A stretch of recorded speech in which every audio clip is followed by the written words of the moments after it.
What is up, everybody? Welcome back to another episode of The Building Code. I am Charlie Birtwistle, here all by myself once again. Courtney is not here, unfortunately. Or I guess fortunately, if you are listening and you don't like Courtney. Just kidding, of course. Everyone loves Courtney. But today we have a super interesting topic. We're going to be talking about cash management. Definitely a topic that I am super interested in, and I know a lot of our listeners are as well, too. So we have a fantastic guest to tell us all about it. Gene Marks, founder of the Marks Group.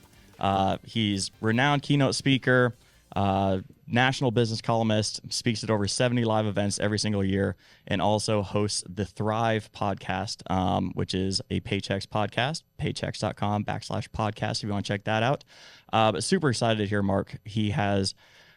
Gene Marks. He has talked with many famous, influential people, and is an absolute guru when it comes to cash management, specifically in the construction industry. So I will not ramble any further. Let's go ahead and get Gene in here. Hey, Gene, welcome to The Building Code. How are you doing today? Good, Charlie. Thanks for having me on. Absolutely. Appreciate you making the time. I was doing my research before you came on today, dug through your website pretty extensively. Super excited to talk to you today. But for our listeners joining in, always like to just start with who you are, where you came from, and kind of how you got to where you're at today. Sure. Just very quickly, I am a certified public accountant for anybody that might see pictures or videos of me as we speak. That should come as no surprise. I run a firm outside of Philadelphia. A lot of clients in the construction, and remodeling and home building business. But in addition, I do a lot of writing. So I write every week for The Guardian, The Hill, the Washington Times, the Philly Inquirer, the Chicago Daily Herald, Forbes, and Entrepreneur Magazine. And I cover public policy, workplace, and technology for all those different outlets as well. And then I do a lot of speaking around the country in the construction industry and beyond on different trends and topics and issues that I encounter. Yeah, you definitely seem to like to keep yourself busy. That's very transparent here. And also, it seems like that's taken you to meet some pretty cool people just scrolling through your website here. I see Seth Rogen. I'm a huge basketball guy, so Isaiah Thomas and Grant Hill. That was awesome. I was a little intimidated to interview today, but definitely a pretty impressive wall of fame. Yeah, I interviewed Queen Latifah. How about that? That's pretty impressive. That is impressive. It's very impressive for sure. So I'm fired up to talk to you today. Tell me a little bit more about kind of what inspired you to go down this avenue of kind of helping small businesses. As a man that clearly can do many things and does many things, what is kind of your inspiration to dialing into that vertical? Well, you and I talked before we started recording about like how you getting into podcasting as a way of just like, kind of mixing it up, mixing up your day from like your normal day job and how much you love it. And I had the same thing. I mean, I'm running a firm. We do consulting work. Back in the day when I got into this, it was mostly technology services. We did a lot of Microsoft work. So I had a choice of either doing something to diversify my day or become a very heavy drinker. And I decided to diversify. So I started writing at the time for the Philadelphia Business Journal, the American City Business Journals, just with advice and tips and things that I've learned about running a business, sometimes venting. And then that led into other columnist jobs, like with the New York Times and the Washington Post, and now with the Guardian and others. And then those jobs, led me into speaking at a lot of places and now doing consulting. I go around the country and I help businesses identify areas where they can grow and profit, and then see those areas through. So it was just like, it didn't happen overnight, but it happened as as things evolved. And as a business owner myself, I have to say that everything that I do was selfishly motivated. So, Charlie, all the things that I wanted to do, I wanted to make sure that I learned from them because it just helps my own business. So that's been the journey that I've been taking. Yeah, that's awesome. And it's definitely a relatable thing. Like you said, anytime you're blessed enough to have the opportunity to speak to these businesses and owners of businesses, you learn just as much as you give oftentimes. And it's a great way to just constantly grow and have that growth mindset and continue to not pick up a heavy drinking habit from boredom. That's for sure. And then you do learn. I mean, one of the things I've learned running, doing this and advising businesses is that, I mean, I get educated every single time. There are just so many smart people that are out there running businesses. So, again, I don't want to say this has been all altruistic. I mean, I love writing and covering issues for businesses. I love advising my clients, but they all help me run my own business and my own life, and that's been a real big thing. I love it. And I have my notebook and pencil ready to go through this interview. So I'm sure I'll take, oh, I dropped my Sure. paper, plenty of notes throughout this process. But the reason we wanted to have you on today is talk about kind of effective cash management, kind of the Yep. cornerstone in the construction industry, super tight margins, fluctuating project demands, a lot of financial challenges those can create.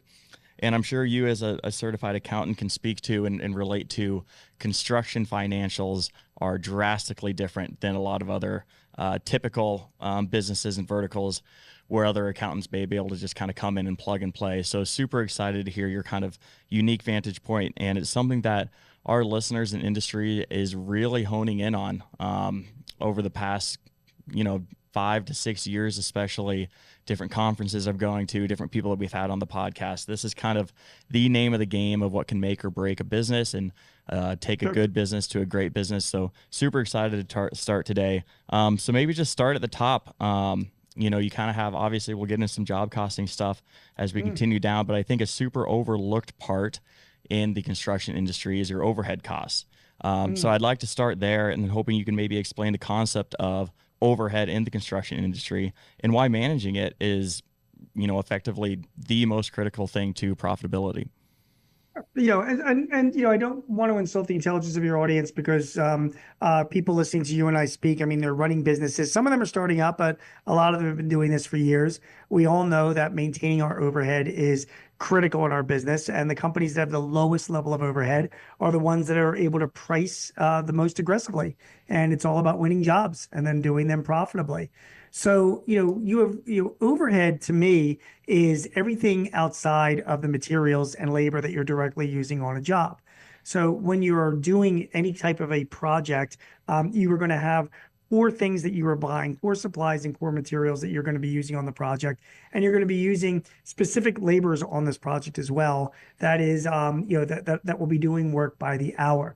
Those are specific costs that you are applying and charging to a job. And that's what creates your margin. And that's all fine. But what you have to do is you have to make sure that margin is going to be greater than what your overhead is.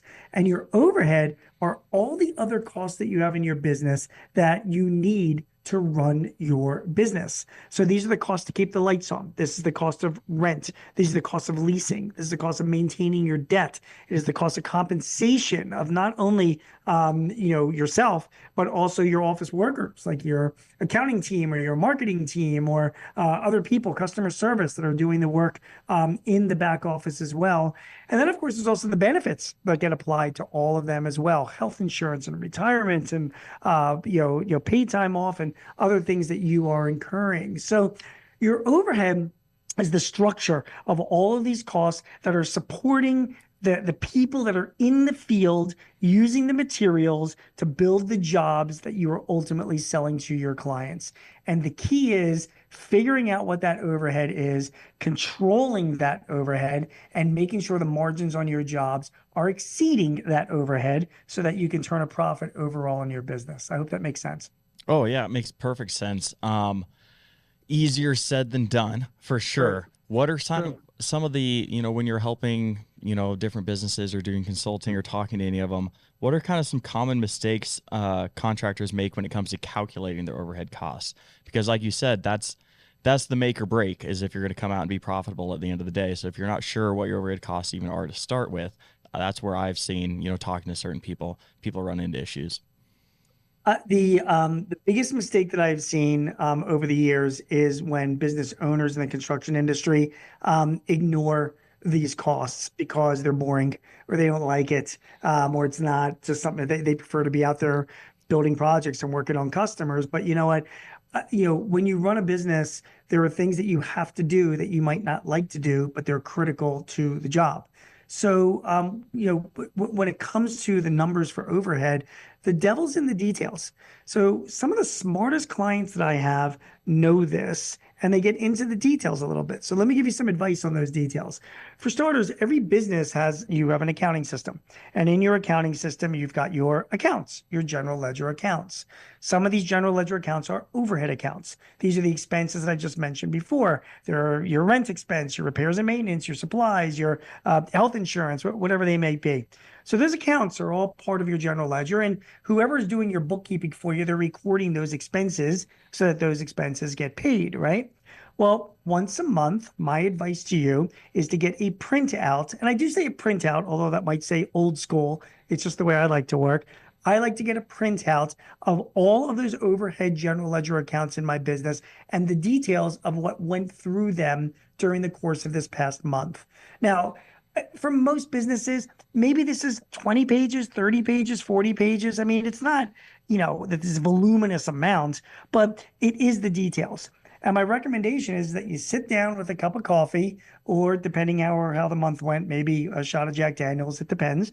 But you pull out the red pencil and you read the accounts. This is a diary of your business, a diary of your overhead. And let me tell you something, you will find things in those accounts that will raise some of your eyebrows. Why are we spending money on this? I don't recommend this supplier. Why does this invoice appear to be in here twice? Why does this seem higher than what I'm used to it be? You're gonna have questions. So you write your questions out, you give them to your bookkeeper or your accountant, who's ever doing it, and you ask for them to reply to those questions. And I'm sure 99% of the time, they're going to reply with reasonable answers. But these are answers that will enable you to better understand what is running through the detailed level of your accounts. And trust me, you're also going to find some mistakes and some problems as well, or get to thinking like, we're using this supplier, but I'm pretty sure I get a better price from that supplier for these goods as well. Or, gee, my travel expenses this month, what's Henry doing out there traveling to San Diego? We don't have any clients in San Diego. That kind of thing raises those questions so that you can address them and fix them going forward.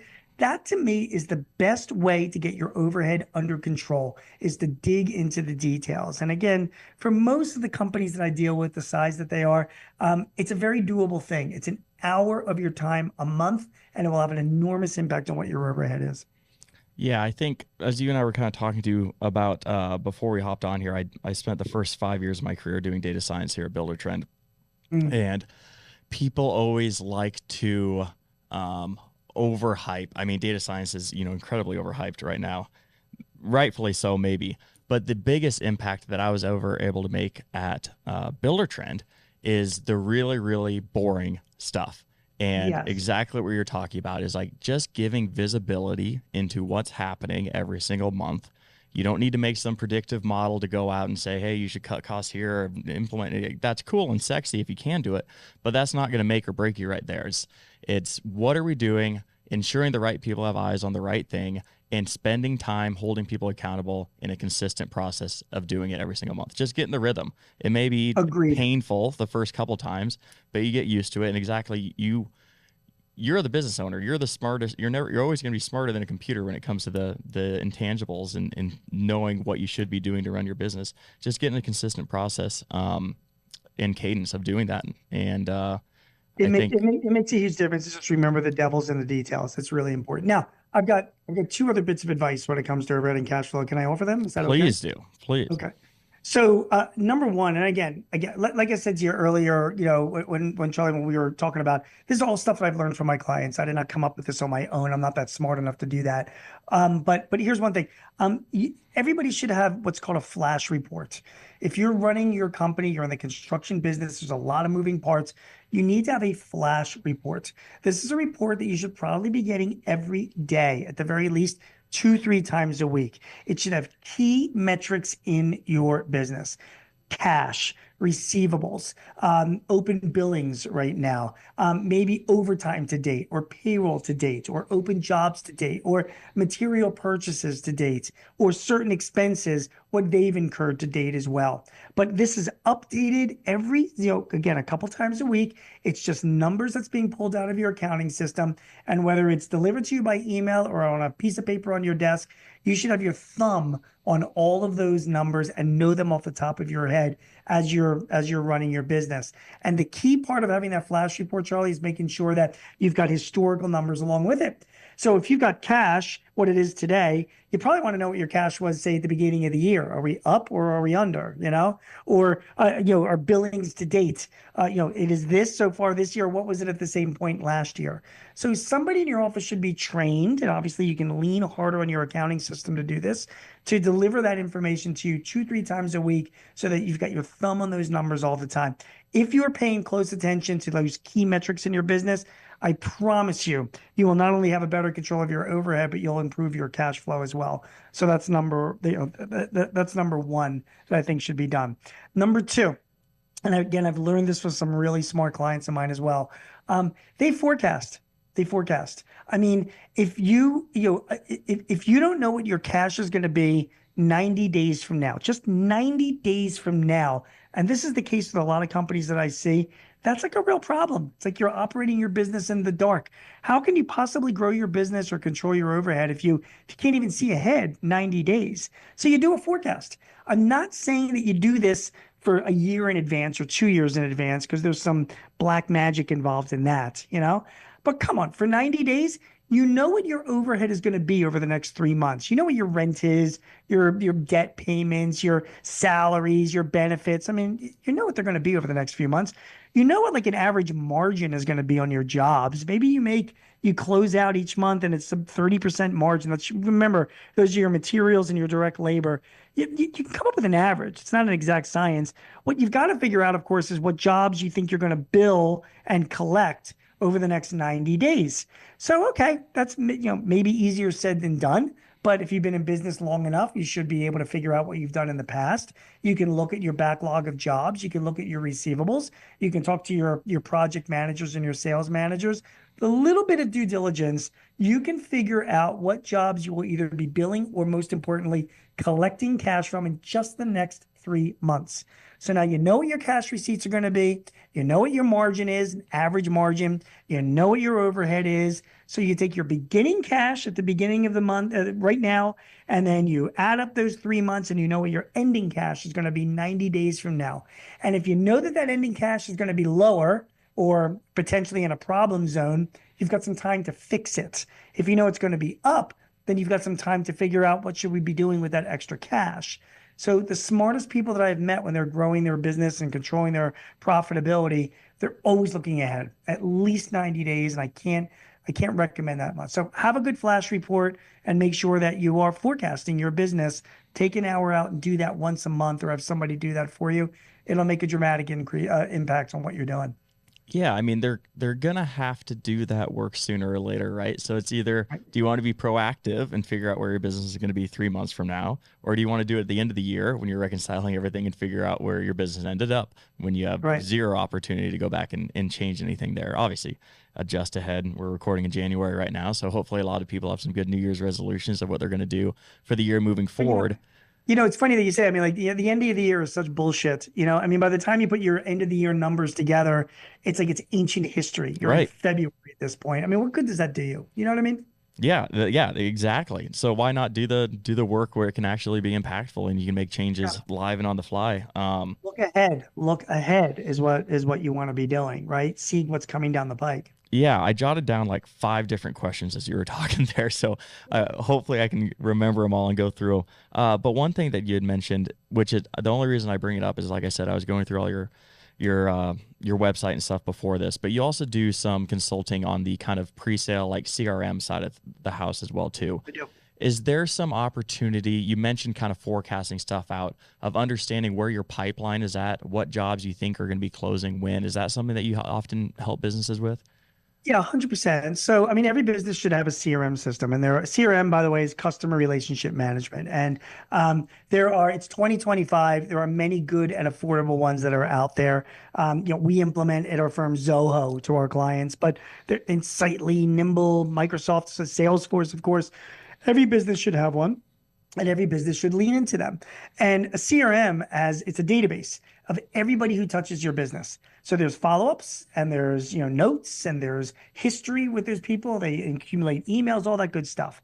any opportunity that you run into in your business, any bid that you put out, any estimate that you do, even anybody that you meet at the golf course that says, "Hey, we got a job coming up next month. You might be interested in bidding on it, in a month from now." All of that goes into your CRM system. And what that does, as you had said, it builds out a pipeline. And you have this pipeline of opportunities going forward for the next 2, 3, 6 months in your business. The pipeline report is the most critical report that you're getting out of your CRM system, because that is telling you all the things that can happen in the future, the amount of what the value is of those things. This is a $10,000 job. This is a $50,000 job. And then you come up with a system for weighting those jobs. This is a cold job. Like, I don't know if this is ever going to happen. This is a warm job. It might happen sometime in the next 3 months. This is a hot opportunity. Like, we have a quote out or a proposal out for this job, and it could close in the next 30 days. When you have that pipeline, then it gets back to that forecasting. You start then recognizing what jobs are going to be closing. You can make some assumptions based on that. And then based on your typical job, you're like, well, typical job, we take a deposit up front and then we bill out every month. Or this job should take 60 days to do or 90 days to do, and billing would be X, Y, and Z. You incorporate that into your forecast, so you'll know what your future cash is going to be. So yeah, the pipeline report is critical in a CRM system. And again, the smartest business owners I know, in this industry in particular, they lean heavily into their CRM systems to look into the future. Yeah, that makes perfect sense. It's the start of the entire funnel, right? Going all the way down to you close out a job, final walkthrough, and you get your final, paycheck in there to see where your margins spit out. Unless you understand how many of those are going to be coming and when they're going to be coming, maybe more importantly, especially in a cash dominated industry like construction, the cash flow can get really wonky unless you have a really solid understanding of what that pipeline looks like and ensuring you kind of have that steady state. Which kind of leads me to my next one, is another thing that you hit on in your previous answer when talking about understanding when payments are going to be coming in. I know a lot of times that can be a frustrating piece for some contractors where they have a really good understanding of their pipeline. They're executing the job at a really good, clinical execution, and they have solid margins, but then they're waiting for payments to come in from clients, or those are potentially delayed. Is that something that you see people often deal with, and any advice to make sure they're staying on top of those and collecting in a timely manner? I mean, so a couple things on getting payments in. Obviously, and again, I'm sure I'm preaching to the choir, but the most amount of money that you can get up front, you go for it. If you're able to charge 50% on a job before you start the job and a client's willing to pay for it, then by all means, you want to do that. So cash is king, right? Taking payments in, depending on the kind of construction firm that you are, if you do more home constructions or smaller type jobs, don't walk away from using credit cards to get payments. I mean, people will be like, oh, it's a 2.5% or 3% fee. You can build that fee into your costs as well, so you're not losing money on that. But getting a credit card payment in is cash in the bank, and you should not be walking away from that at all, right? There are companies out there as well. I can refer them separately if people are interested, that do factoring. It is not uncommon in the construction industry, particularly if you're working for governments or school systems or places that are notorious for long payments. You can factor out an invoice. I mean, you pay a fee for doing that. But then the factoring company takes that invoice. They're the ones that go and collect the money, and that way you get the cash in the bank. And again, if you're going to be charged a fee and you know that this is the kind of client or customer that you're going to be factoring an invoice, you want to build that cost into your estimate so you're not losing money on doing that. And finally, people, I know people walk around being debt averse. And I understand why you would want to be debt averse. I mean, obviously, who wants to be in debt? But you look at any big companies, growing companies, successful companies, they all have financing. They all have debt on their balance sheets. This is not a bad thing. I mean, we live in a capitalist society and banks provide capital. So, if you are in a position to get working capital loans, and the place to go is the Small Business Administration, by the way, because they have a new working capital loan program that are specifically useful to people in the construction industry. You get a working capital loan, which means that if you're waiting on an invoice, you can still take the money out to finance your business and then obviously pay it out when you get your invoice in. I mean, you don't take a loan out for something that's speculative. Obviously, that might never be paid back. But, if you know the invoice is going to be paid in 60 days, but you can benefit from the cash being in your bank now to fund other operations, fine. That's what working capital loans are all about. There's nothing wrong with that. And yeah, I get it. Prime rate is like 7.5%. So it's historically a little bit higher. You're probably paying a couple points above that, but that's an annual rate. So, if you have a working capital loan out for 30 days or 60 days, you're paying 2/12 of that annual rate. It's not a killer. And again, it gives you the cash in the bank to fund your operations. So these are all ways to navigate your way around slow paying customers before you pull out a baseball bat and go visit them at their homes. But that's entirely up to you. I love that. It's funny you mentioned that. I was just you mentioned a couple things there. I was just down at a conference last week and was listening to someone give a talk over pretty much exactly what we're talking about right now. And the two things that they recommended that people could be doing that aren't taking advantage of is make it as easy for your customers to pay as possible, Yeah, which you just hit on. Like, you should accept credit cards. You can, if there's additional fees, you can bake that into the contract that you're going with. Make it as easy as possible to receive that money. And then two is kind of the external financing, which you were just hitting on there. And again, Charlie, I have to interrupt you and say that person that you heard speak, that person was a very smart person. I just want to say that because they agreed with what I just said. Yeah, absolutely. Well, as you were talking, I'm like, there's no shot I listened to Gene speak, right? You weren't down in the Dominican Republic 2 weeks ago, were you? But no, but to kind of tie back to something you mentioned earlier with that external financing, which can be extremely beneficial if used the right way. And again, I'm by no means an expert. I just have my opinion on other people's opinions.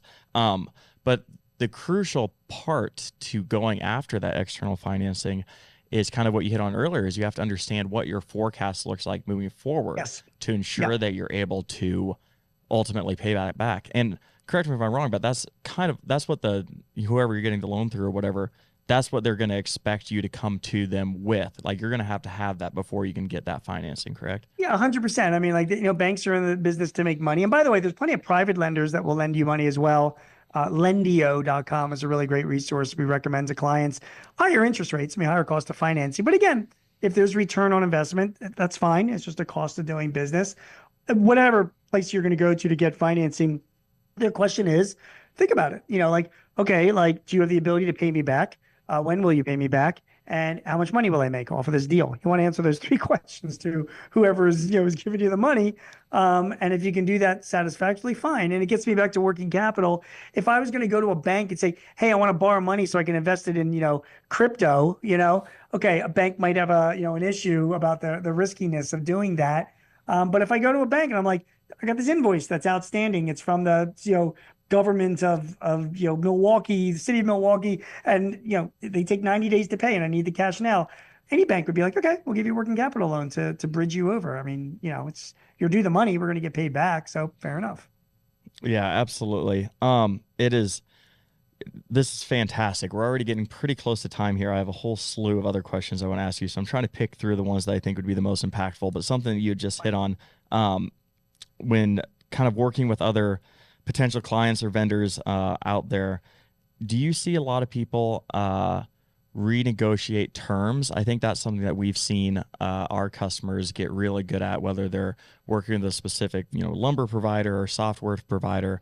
But oftentimes, if they go to them and bring some of their financials with how much they're ultimately paying and how much money they're bringing in, they're able to get a lot better terms and kind of reduce that overhead or job costs wherever side of the fence it lands on, but ultimately bring their expenses down, bottom line. Yeah, I mean, everything's up for negotiation. I mean, good luck with that. It depends on who you're negotiating Right. with, Sometimes I feel like, when I'm going to go to my, can I renegotiate my monthly Netflix fee with Netflix? Probably not, So there are some entities that might be up for renegotiation and others that may not. My only advice is that if you're going to go to renegotiate something, stop thinking about yourself and think about the other guy. Okay. That other person, needs to make money off of this deal, and you have a contract and an agreement with them. So, you have to be thinking like, why would this person want to renegotiate this with you? What's the benefit of them doing this? You know what I mean? What cards do I have, and how can they benefit from this deal? And if you're able to answer that satisfactorily, then by all means, everything is up for renegotiation. Banks can do this. I mean, refinancing is very common.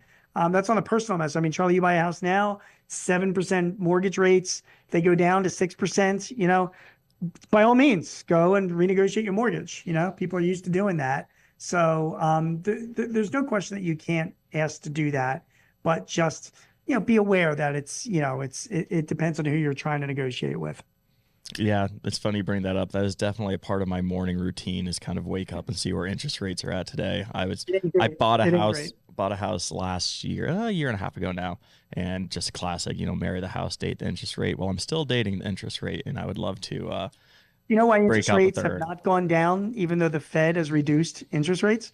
Like, why is mortgage rates have gone up? Yeah, please tell.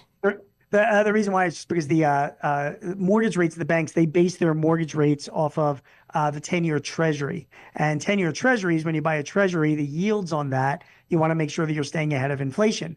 So the yields in the future is going to change based on what inflation is. And right now, as you and I are speaking, the markets are thinking that inflation is going to stay where it is, and in fact, might even tick up over the next year or two. So if inflation's ticking up, the treasury yields are ticking up, and no bank wants to give a mortgage where the interest rate that they're committing to now is going to lose money because inflation has gone up, their cost of capital. So that's why mortgage rates right now, they're not coming down, even though the Fed is lowering this because the banks are looking ahead, Right. which gets back to what you and I talked about earlier. I mean, these are banks. This is what people do. They're always looking ahead. Your own banker is looking at these 10-year treasury notes to determine their costs of doing business. You and I should be looking at our forecasts so we can determine our cash flow and our costs as well. That's what I've just learned over the years. Absolutely. And every time I talk to someone on the podcast here in your space around construction specific, accounting and cash management, I always just in the back of my head is like, okay, Charlie, you need to be better about your personal finances. Everything that he's saying right here is directly applicable to you. I should be budgeting better. So thank you for the motivation. I'll go home and spend some time doing that. I'm sure my wife will love it for the next couple of weeks for sure. Like I said, Gene, we're getting really close to time here. Last question I always like to kind of end with here is you have a ton of free resources out there on your various websites and through all the different things that you do. If someone is listening to this and they're having the same epiphany that Charlie's having right now, is like, I can be better at this. I need to, devote more time to it. Where's the right place for them to start? Do you have any resources that you recommend people to go and, constantly learn from, or what's kind of the right next step for someone that's, ready to really dial in their cash management? Places. I mean, I cover this stuff all the time. I write about this for all these different places. If you go to genemarks.medium.com, all the different places that I write, whatever media appearance I do, the podcast, it all goes to my Medium account. So you want to keep up on everything going on in your business and learn this kind of stuff as I learn it, go to genemarks.medium.com. If you're interested in any consulting services as well, I mean, I'll just give a pitch. If you go to genemarks.com/consulting, I visit a bunch of businesses during the year and make recommendations and then see them through so they get implemented. So if that's something you're interested in, you can check out those services there. I love it. I'm on your Medium site right now. I'm going to be scrolling through this for a while for sure. Good. We will link both of those in the show notes for people that are listening. Gene, before we sign off here, any last notes to end with? The only thing I do want to say is small business confidence is like at a 6-year high right now, which is all great as we head into 2025 and new administration. But there's a lot of challenges facing the construction industry this year. We all know that. It's going to be a really tough year for labor shortages. Interest rates are going to stay high. Inflation sticky. A lot of workplace regulations still up in the air. So, watch your pennies, forecast your money, read your general ledger, have that flash report. Be a good steward of your business because you've got a lot of people that are relying on you to make the right decisions. So that's my advice. Yeah, I that's a great note to end on, because what we always say is like when times are tough and we're faced with some of those adversaries that you had just mentioned, is the opportunity for the cream to rise to the top, right? And if you have your financials in order and you're appropriately forecasting, you're going to get through it and be in a better space than a lot of other people that aren't. Agreed. Gene, thank you so much for the time today. It was an absolute pleasure. I appreciate you. I got my notes written down, so I'll go home and start working on my finances. But seriously, I appreciate the time. Yep, fair enough. And your wife can thank me. Okay, we're fine. Love it. Thanks, Gene. Well, we just heard from Gene Marks, founder of the Marks Group. Lived up to the hype of the interview for sure. I wrote down, if you're watching on YouTube, just a whole page of notes as he was talking there.